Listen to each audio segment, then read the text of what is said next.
हरिओम।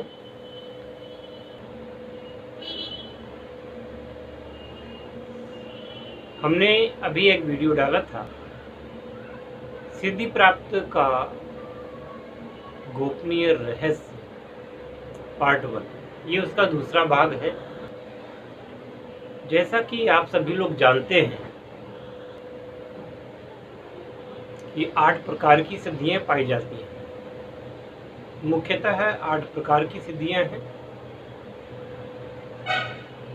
और जो सज्जन इन 8 प्रकार की सिद्धियों में से किसी भी प्रकार की सिद्धि कर चुके हैं,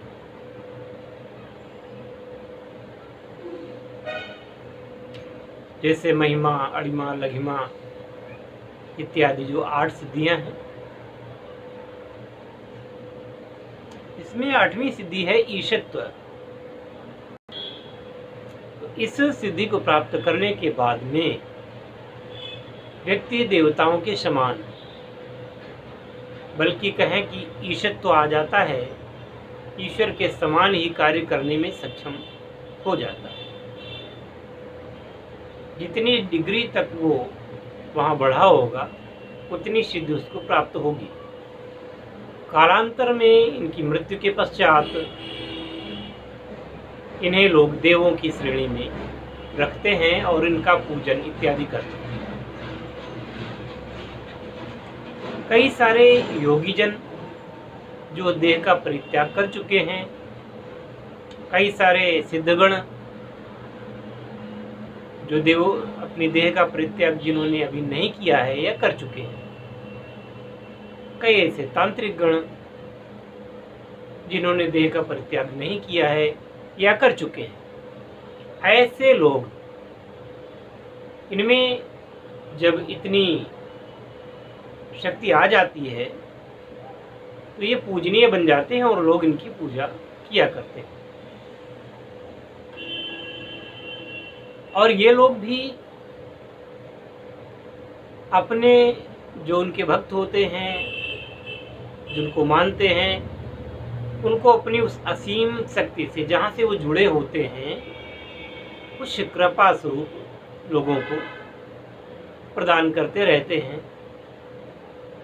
चूंकि क्रियायोग के द्वारा जो सिद्धि प्राप्त होती है, भगवान श्री कृष्ण ने कहा है गीता में, वह तो अपने आप में ईश्वरत्व को प्राप्त करने की क्रिया है। ईश्वरत्व को प्राप्त करने की क्रिया है। सभी इतने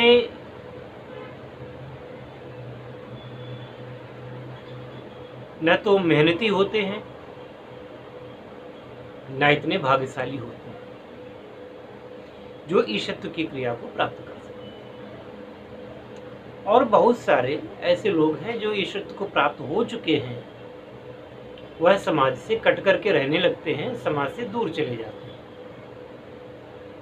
उनको फिर इस सांसारिक वातावरण से कुछ लेना देना नहीं रहता। ऐसे लोगों को आप स्वार्थी कह सकते हैं, लेकिन वह परमानंद मग्न लोग इसकी परवाह नहीं करते। आप उनको क्या कहेंगे, इससे उनको कोई परवाह नहीं। वह तो अपने ज्ञान के द्वारा, अपनी उस क्रिया की शक्ति के द्वारा अपने आप को प्रभु चरणों में लीन करने का प्रयत्न करते हैं और यह चाहते हैं कि वह लोग ईश में, भगवान में पूर्ण रूप से समाहित होते हैं। क्योंकि भगवान के अंश स्वरूप ही उन्होंने जन्म लिया था और प्रभु में ही लीन हो जाना जीवन की पराकाष्ठा है, श्रेष्ठता है। तो ऐसे लोग जो सिद्धि प्राप्त हो चुके हैं, सिद्धगण हैं, देवगण हैं, इन लोगों की भी साधना करने से बहुत कुछ प्राप्त होता है। ये मंत्रात्मक स्वरूप में भी हो सकता है और ये यौगिक स्वरूप में भी हो सकता है। यदि कोई दयावान, कोई कृपा करने वाला गुरु आपको मिल जाए तो यह क्रिया संपन्न होने में ज़्यादा समय नहीं लगता। जहाँ तक साधनाओं के विधान इस प्रकार के हैं, इनको 3 श्रेणी में बांटा जा चुका है। पहली तो सात्विक अर्थात शुभ, जो सुखकारी होती है, वो साधनाएं जो परम तत्व से आपको जोड़ती हैं, परम पिता से जोड़ती हैं, इस प्रकार की साधनाएं। दूसरी प्रकार की राजसिक साधनाएं होती हैं, जो कुछ विशिष्ट प्रकार के साधना मंत्रों और साधना विधियों द्वारा संपादित किए जाते हैं, और पर इसमें जो है सात्विकता का भाव होता है। इसको कुछ निचले स्तर की साधनाएं कह सकते हैं। तीसरा प्रकार है तामसिक साधनाओं का, जिसमें अघोर पंथ की साधनाएं। देखिए, अघोर पंथ में भी एक सात्विक मार्ग है, वो कहने के लिए अघोर मार्ग है, लेकिन उसमें भी कहीं ना कहीं सात्विकता का पुट है। परंतु तामसिक साधनाओं से तात्पर्य ये है कि जहाँ पर बहुत ही ज़्यादा गंदे तरीके से वो साधना की जाती है।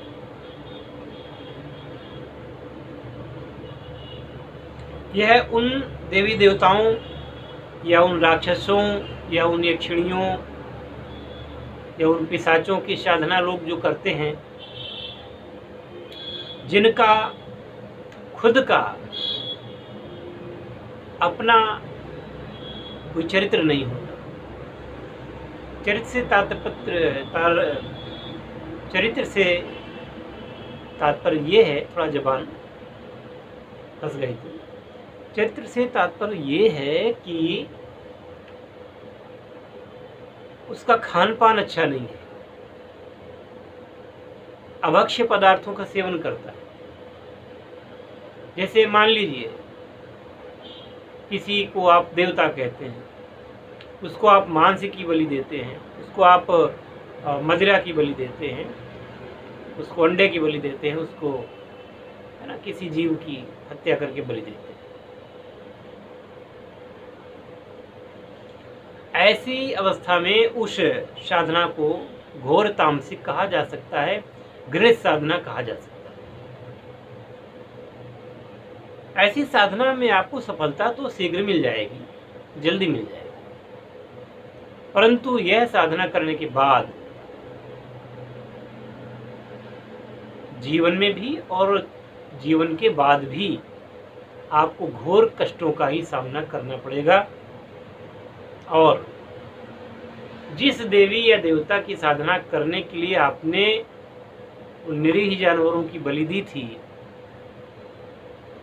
जब उसका कर्मफल प्राप्त होगा वो आपको बचाने नहीं आएंगे। और इस जीवन में भी जब उसका दंड आपको प्राप्त होगा तो भी कोई बचाने वाला नहीं।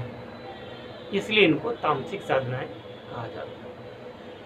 पर आज कलयुग है और कलयुग में लोगों के पास थोड़ा धैर्य नहीं है, जैसा कि धैर्य होना चाहिए तो धैर्य नहीं है। वो सब काम बलपूर्वक करना चाहते हैं, हर काम में बल का प्रयोग करना चाहते हैं। बल का प्रयोग का तात्पर्य मैं उसको शब्द दूंगा बलात्कार। बलात्कार का अर्थ सिर्फ यौन शोषण नहीं होता। बलात्कार का अर्थ ये ऐसा है कि कोई भी ऐसा कार्य जिसमें आप बलात् वो कार्य करते हैं, जबरन वो कार्य करना चाहते हैं, बिना नीति और नीति को देखे हुए, उस हर एक कार्य को बलात्कार की श्रेणी में गिना जा सकता है। तो जब आप में इतना धैर्य नहीं होता कि आप साल 2 साल 3 साल किसी की साधना कर सके, आराधना कर सके, तब लोग तामसिक साधनाओं का सहारा लेते हैं। और बता दूं आपको, इसी कारण से मैंने ना तो तामसिक साधनाओं के बारे में कभी सोचा, ना उनको सीखा और ना मैं सिखाता हूँ, क्योंकि ये जन्म कितने जन्मों के बाद मिला है, कितने वर्षों के बाद मिला है, कितने युगों के बाद मिला है। ये मनुष्य की देह है, तो इस देह को सार्थक बनाया जाए। अभी मैं जब 15-20 दिन मैंने जो रेस्ट लिया, यूट्यूब पर नहीं आया, मैंने रियलाइज किया, मैंने ये समझा, सोचा कि मैं लोगों को साधनाएं सिखा रहा हूँ। भले ही वो सात्विक साधनाएं हों, परंतु वो सात्विक साधनाएं भी भोग की साधनाएं हैं। अर्थात कोई यहाँ पे अप्सरा साधना करने आता है, कोई इक्षणी साधना की बात करता है, कोई यक्षराज कुबेर की साधना करता है, कोई अन्य तमाम अपने अपने मतलब की साधनाएं करते हैं, सीखते हैं। लेकिन मैं महसूस कर रहा हूं कि शायद मैं भटक रहा हूं। क्यों? कि मुझे सारा टाइम प्रभु भक्ति में देना चाहिए, प्रभु के मार्ग में लगाना चाहिए लोगों को, और मैं लोगों को सांसारिक सुखों के मार्ग में लगा रहा हूं। मैं कहीं गलत तो नहीं कर रहा हूं? ये बात ठीक है कि सांसारिक सुख भी चाहिए, सांसारिक भोग भी चाहिए व्यक्ति को, परंतु भोगों में लिप्त ना हो जाए। शरीर के लिए भोजन आवश्यक है, शरीर के लिए वस्त्र आवश्यक है, शरीर के लिए और भी कई कार्य आवश्यक है, परंतु लिप्तता तो व्यक्ति में नहीं होनी चाहिए, और लिप्तता हो तो प्रभु के प्रति हो। जैसा कि भगवान श्री राम ने स्वयं कहा है सुंदरकांड में,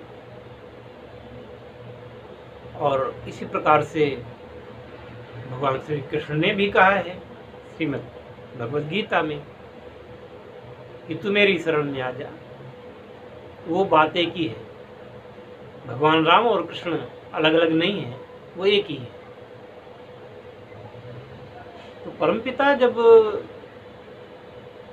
सर्वसमर्थ हैं, तो क्यों ना परमपिता का ही ध्यान दिन रात किया जाए, क्यों ना परमपिता का ही चिंतन किया जाए, उनके ही मंत्रों का जप कर दिया जाए, उन्हीं की साधना सीखी जाए, उन्हीं की साधना सिखाई जाए।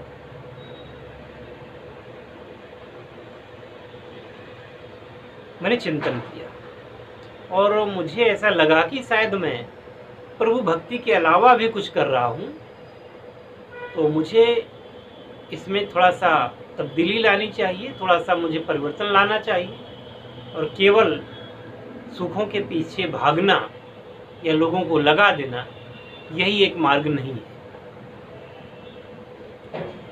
बस ये समझ लो कि जब परमपिता परमात्मा कृपा करेंगे, प्रभु श्री राम की कृपा प्राप्त होगी, कृष्ण की कृपा प्राप्त होगी, विष्णु की कृपा प्राप्त होगी, ब्रह्मा की कृपा प्राप्त होगी, शिव की कृपा प्राप्त होगी। अर्थात ये सारे नाम अलग हो सकते हैं, इनके जीवन चरित्र अलग हो सकते हैं, पर ये मूल तो एक ही है। किसी भी नाम का सहारा ले करके अगर वो साधना की जाए, और सबसे बड़ी बात ये कि सुखों की आकांक्षा लेकर के, सफलता की आकांक्षा लेकर के साधना करने से अच्छा है कि आप निष्काम भाव से अगर साधना करें। मुझे पता है कि ये बातें सुन करके आपको निराशा होगी और आप ये सोचेंगे ये वीडियो देखना आपका बेकार गया, लेकिन ऐसा नहीं। कहने का तात्पर्य ये कि जब परमपिता परमात्मा की कृपा प्राप्त होती है, जो भी आपके जीवन में आपकी इच्छा होती है वह तो स्वतः ही प्रभु प्राप्त करा देते हैं आपको।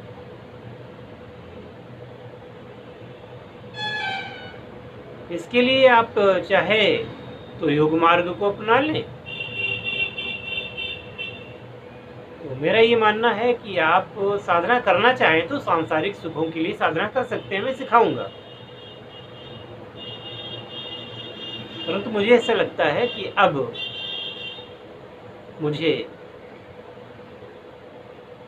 उस परम तत्व के बारे में लोगों को बताना चाहिए जो आपकी घट के अंदर भी होते हुए आप उसको नहीं पहचान पाते और इस संसार सागर में आप भटकते रह जाते हैं। देखिए, पूर्ण सत्य तो परम ब्रह्म ही है।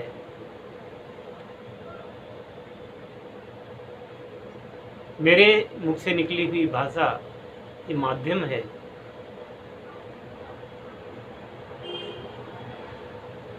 उस पर ब्रह्म की अभ्यर्थना में अपने आप को और आपको भी लगाने का तात्पर्य संसार से भागना नहीं है। सफलताएं भी मिलेंगी, पर उस परमपिता के शरणानुगत होकर के काम करना मुझे ज्यादा अच्छा है। जैसे कि कीचड़ में कमल खिलता है, कमल का पत्ता पानी में रहते हुए भी पानी से दूर होता है। इसी प्रकार से आप संसार में रहें, संसार के दोष आपको व्याप्त न होने पाए। कमल के पुष्प की भांति आप खिले, आप देवों को प्रिय हों, आप भगवान को प्रिय हों, क्योंकि कमल से अच्छा पुष्प आज तक भगवान को दूसरा प्यारा नहीं है।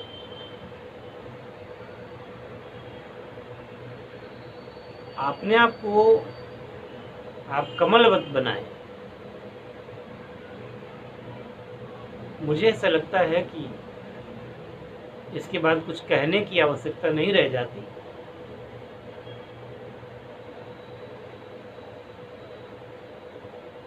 ये श्रृंखला आगे भी चलेगी। कई वीडियो बनाऊंगा, मैं बात करता रहूंगा, और बुधवार को और रविवार को